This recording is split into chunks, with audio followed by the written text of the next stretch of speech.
ആണ്. സോ ഇന്നത്തെ വീഡിയോയിൽ നമ്മൾ നോക്കാൻ പോകുന്നത് ഒരു രസകരമായിട്ടുള്ള ഒരു കഥയാണ്. കഥയെന്ന് പറയുമ്പോൾ വെറും കഥയല്ല, ശരിക്കും സംഭവിച്ചിട്ടുള്ള ഒരു കഥ. ലോക പ്രസിദ്ധമായിട്ടുള്ള പല കണ്ടുപിടുത്തങ്ങളെ പറ്റിയിട്ടും നമ്മൾ കേട്ടിട്ടുണ്ടാവും അല്ലെ. ഈ കണ്ടുപിടുത്തങ്ങളിൽ ചിലതൊക്കെ അബദ്ധവശാൽ നടന്നതാണ് എന്ന് പറഞ്ഞാൽ നിങ്ങൾ വിശ്വസിക്കും. അത്തരത്തിലുള്ള ഒരു അബദ്ധവശാൽ നടന്ന കണ്ടുപിടുത്തത്തെ പറ്റിയിട്ടാണ് മിസ് ഇന്ന് പറഞ്ഞു തരാൻ പോകുന്നത്. നമുക്കറിയാം, ലോകമെമ്പാടും ഏകദേശം രണ്ടാം ലോക മഹായുദ്ധ കാലത്തില് കുറേയധികം ആൾക്കാര് ചെറിയ മുറിവുകളിൽ പോലും വ്രണമേറ്റ് മരിച്ചിരുന്നു. അതായത് യുദ്ധത്തിന്റെ കാലഘട്ടമാണ്. ഈ മുറിവുകൾ കൊണ്ടല്ല, ആ മുറിവിൽ ഇൻഫെക്ഷൻ ബാധിച്ചിട്ട് കുറേയധികം ആൾക്കാർ മരണപ്പെട്ട ഒരു കാലം. അതുപോലെ വസൂരി പോലെയുള്ള മഹാവ്യാധികള് പിടിപെട്ട് കുറേയധികം ആൾക്കാർ മരണമടഞ്ഞുകൊണ്ടിരുന്ന ഒരു കാലം.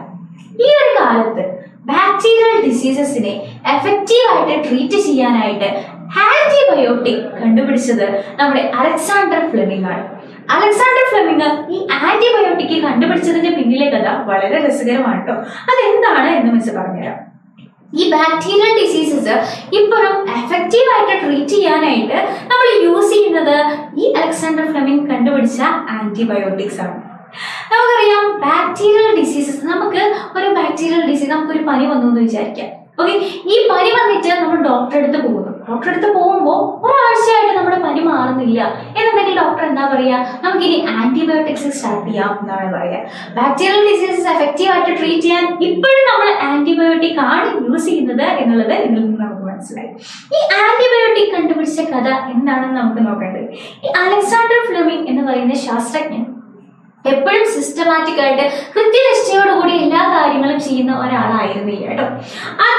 അദ്ദേഹത്തിന്റെ എക്സ്പെരിമെന്റൽ പർപ്പസിന് വേണ്ടിയിട്ട്, കണ്ടുപിടുത്തത്തിന് വേണ്ടിയിട്ട് അദ്ദേഹത്തിന്റെ ലാബില് പെട്രി ഡിഷില് കുറച്ചധികം ബാക്ടീരിയാസിനെ വളർത്തിയിട്ടുണ്ട്. ഓക്കെ, കുറച്ചധികം ബാക്ടീരിയാസിനെ അദ്ദേഹം വളർത്തി വെച്ചിട്ടുണ്ടായിരുന്നു.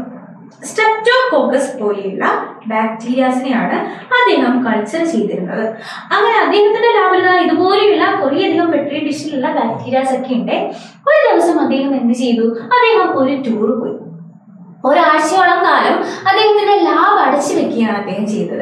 പിന്നീട് അദ്ദേഹം തിരിച്ചു വരുമ്പോൾ അദ്ദേഹം കാണുന്ന കാഴ്ച എന്താണെന്ന് അറിയോ, അദ്ദേഹം എവിടെയോ അശ്രദ്ധമായി വെച്ചിട്ട് പോയ ഒരു ബ്രെഡ് കഷ്ണം എങ്ങനെയോ ഈ ഒരു ബാക്ടീരിയകൾ വളർത്തുന്ന പെട്രി ഡിഷിലേക്ക് വീഴുകയാണ്. ആ പെട്രി ഡിഷില് ഈ ബ്രെഡിന്റെ മുകളിൽ ചെറിയ ചെറിയ ഫംഗസുകൾ വളർന്നു വന്നിരുന്നു. ഈ ഫംഗസ് വീണ ഭാഗത്തുള്ള അത്രയും ബാക്ടീരിയാസ് നശിച്ചു പോയതായിട്ട് അലക്സാണ്ടർ ഫ്ലെമിംഗ് ശ്രദ്ധിച്ചു.